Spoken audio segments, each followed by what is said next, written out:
ভাই রিফক্স কেডা ভাই? রিফক্স গেমিং কেডা ভাই? আমি তো এটাকে চিনি না, মেনশন দিয়ে দাও তো। আমি যখন ম্যাচটা স্টার্ট দেই সবার এক কথা, রিফক্স গেমিং রিফক্স গেমিং। তো ভাই শোনো, মেন কথা হচ্ছে তুমি একটা ভালো স্কোয়াড নিয়ে ম্যাচ স্টার্ট দিবা।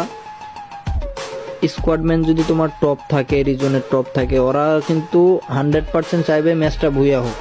দেন ওরা কিল করে 10টা 12টা 15টা কইরা কিল করে। প্রত্যেকটা এনিমির কাছে যদি ওরা হচ্ছে 2টা করে সুপার মেডি পাই, তাহলে 20 25টা 30টা 40টা 50টার মতো সুপার মেডি হয়ে যায়, ঠিক আছে। আর টোকেনের তো ভরপুর। আর আমি যেসব হচ্ছে স্কোয়াড নিয়ে ম্যাচ স্টার্ট দেয় ভাই, ওরা তো কিল তো দূরের কথা ভাই, আমি 2-3 কিল করে থাকি কিন্তু তবু ওরা কিল হচ্ছে পায় না। তো এই কথা একটা বলতে চাই যে ভাই, ভালো স্কোয়াড থাকলে বুঝছো, ওই যে জুনের মধ্যে ফার্স্ট জোন থেকে শুরু করে জুনের মধ্যে আমি ঢুকবোই না, তারপরে ম্যাচ আমি ভুইয়া নিয়ে আসতে পারবো, ঠিক আছে। জুন টাচ করে আবার জুনে ঢুকলে জুন অনাহাসে আমার ম্যাচ ভুইয়া হবে।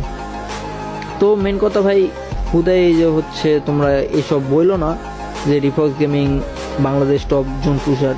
ভাই আমার স্কোয়াডম্যান যদি ভালো হয় বুঝছো, ম্যাচ ইজিলি ভুইয়া আসবে।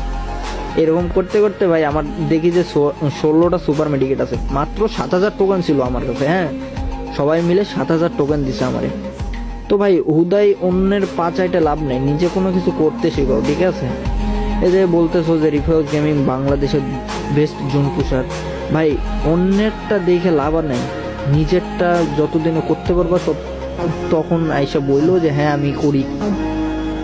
আর বাংলাদেশ টপ ওয়ানদের সাথেও হচ্ছে গেম প্লে করে বা হচ্ছে রিজন পুশ দেয়, যেটাই করুক।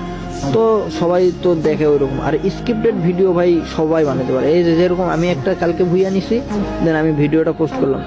20টা ম্যাচ খেলে যদি 10টা আমার ভুইয়া আসে, ওই 10টা ভিডিও আমি কিন্তু পোস্ট করবো। তাছাড়া ওই যে যেগুলা ভুইয়া আসবে না ওগুলা কিন্তু আমি পোস্ট করবো না, ঠিক আছে। তো এইসব ব্যাপারে কথা বলে কোনো লাভ নাই। আর ম্যাচ তো এমনিতেও ভুইয়া হয়, সবারই ভুইয়া হয়। তুমি এমনিতে খেলতে যাও, দেখো হচ্ছে তোমার এমনিতেও